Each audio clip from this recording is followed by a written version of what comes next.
Y bien, es momento de la entrevista. Esta mañana se encuentra con nosotros el constitucionalista, profesor universitario y expresidente del Tribunal Constitucional, Eloy Espinosa Saldaña.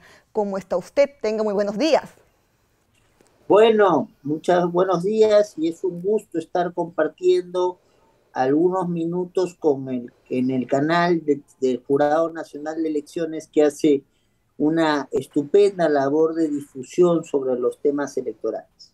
Muchas gracias por su tiempo, muchas gracias por aceptar esta entrevista. Para comenzar, por favor, antes que nada, ¿cómo podría resumir su paso por el Tribunal Constitucional? Bueno, va a haber un acercamiento a la cuestión técnica de esto en un libro que debo estar sacando en 2 semanas, que se llama Desde el Tribunal Constitucional.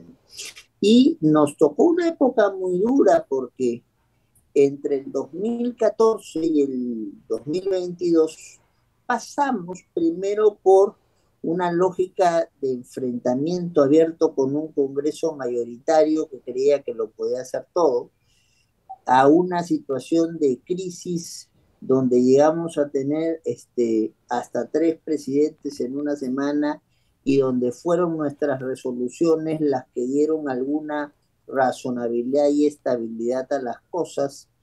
Eh, Luego se nos muere uno de los magistrados, lo cual cambia el orden y un poco la línea de pensamiento interna en algunos temas.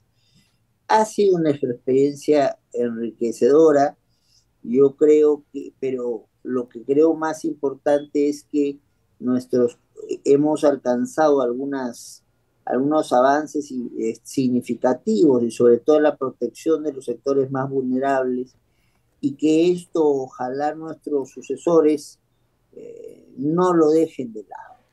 Tenemos que tener claro que todo tribunal constitucional debe cumplir una labor de mediación jurídica para los más importantes problemas políticos, sociales, culturales, y que en esa misma lógica tiene que defender pues a quien es el más débil, al que es el más vulnerable, y no hacer de cuenta que no está, no invisibilizarlo, sino precisamente convertirlo en el centro y en el eje de su función. Es un Claro, poco el doctor. esfuerzo que nosotros hicimos, ¿no? Entonces, durante ese periodo, ¿qué avances en materia de los derechos fundamentales se observaron?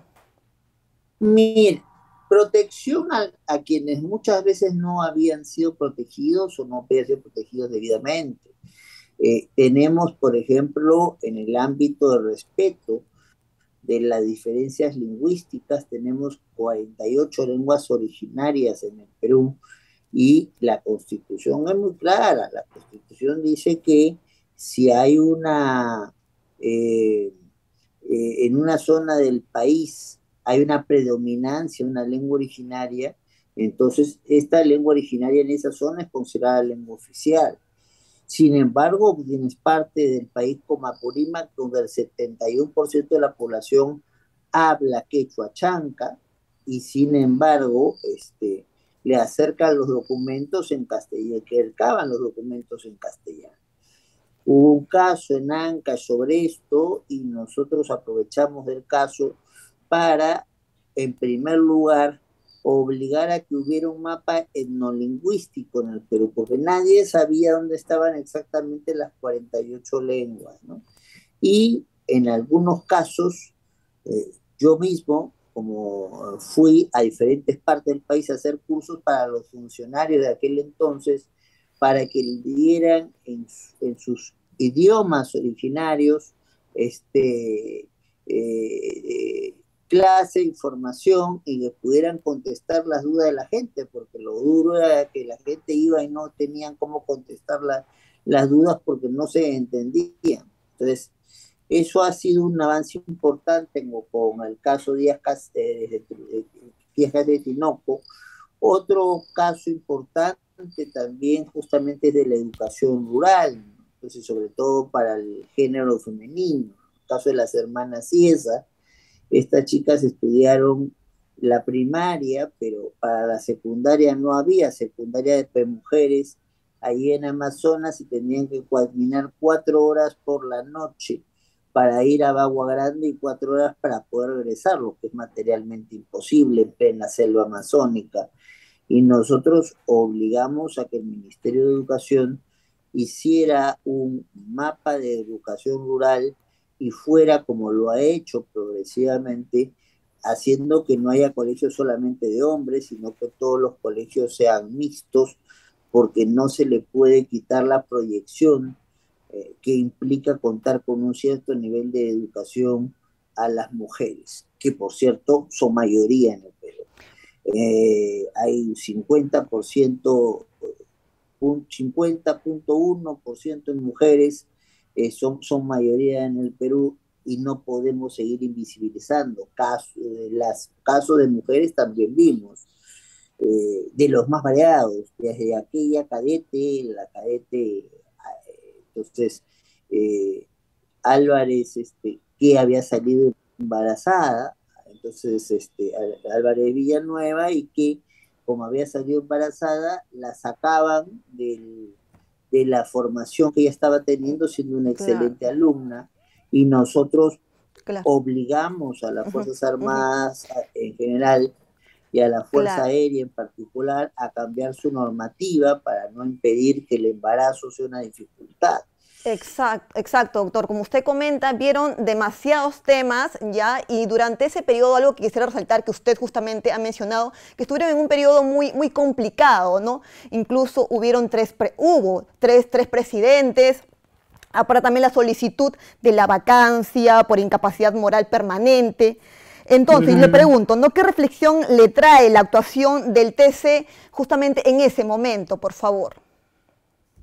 Bueno, yo no puedo hablar mucho del TC actual porque en realidad creo que se están Pero claro, me refiero a ese momento, ¿no? Donde usted se El encontraba. nuestro, sí, sí, bueno, y yo creo que se hizo el mejor esfuerzo por tratar de hacer las cosas bien.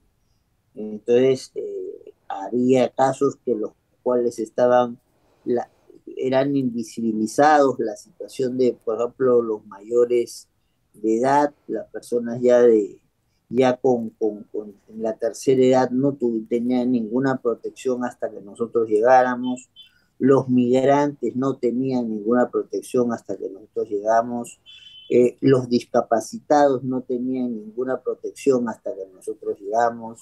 Entonces, hay un escenario de protección que tiene que progresivamente fortalecerse de apoyo a los sectores más vulnerables, y eso no hay que descuidarlo bajo ninguna consideración.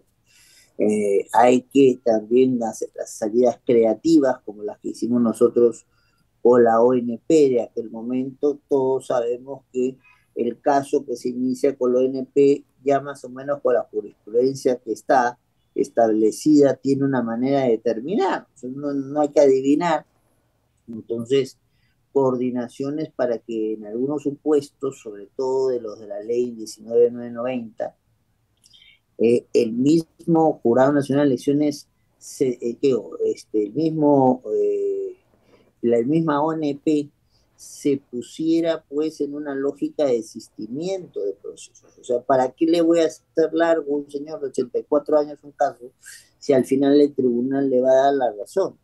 Entonces, se trabajó mucho el trabajo de pensionistas y también un rubro que normalmente no se toca, el enfrentamiento entre los derechos ambientales de las comunidades y las necesidades de un desarrollo industrial, pero para asegurar un medio ambiente sano o habitable. Entonces, nosotros evitamos con esas resoluciones algunos conflictos como el que se ha producido después, como de las Bambas. Entonces, había conflictos similares, pero tuvimos la buena mano y la buena suerte de poder encontrar una solución que fuera en estos casos favorable a las comunidades, pero también favorable a los inversores, Doc- cosa que hasta ahora no se ve muy, muy, muy segura en los últimos tiempos. Doctor, para finalizar, por favor, ¿cómo observa usted algunas leyes promulgadas que podrían catalogarse como inconstitucionales? Yo veo mucha preocupación en algunas cuestiones, pero hay que reconocer también el mérito de otras.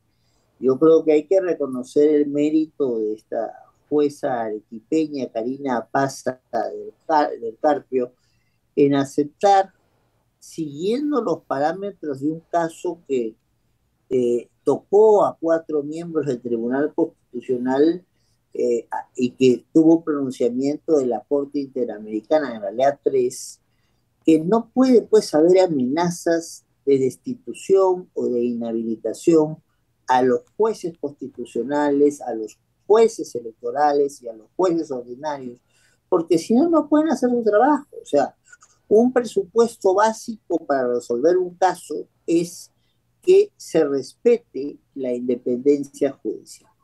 Si yo voy a estar bombardeando al presidente y al pleno del Jurado Nacional de Elecciones para que resuelvan lo que quieran bajo la amenaza de una acusación constitucional, entonces no estoy permitiendo que trabaje con tranquilidad y se generan presiones innecesarias y algunas de ellas subalternas frente al trabajo de estos funcionarios. Ahora, ¿qué con respecto a leyes que me preocupan? De hecho, el proyecto de ley del Ejecutivo sobre la modificación del arbitraje y de la contratación estatal me preocupa y mucho.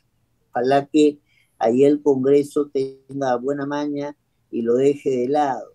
Me preocupa porque está estableciendo que todos los casos puedan pasar al Poder Judicial y el Poder Judicial ya está sobrecargado con los contenciosos administrativos y todavía tratar de familiarizarlos con la contratación estatal es un trabajo muy duro.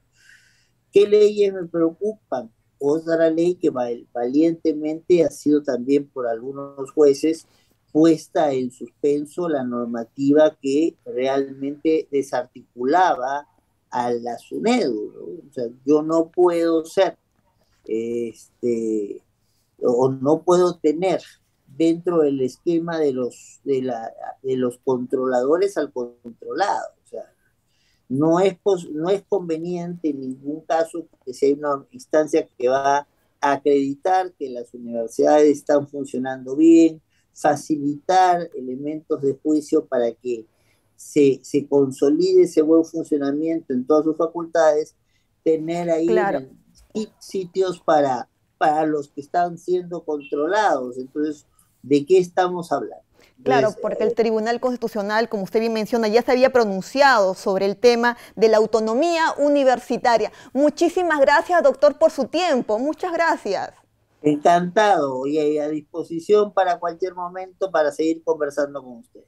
Bien, muchísimas gracias. Es momento de ir a una pausa y retornamos.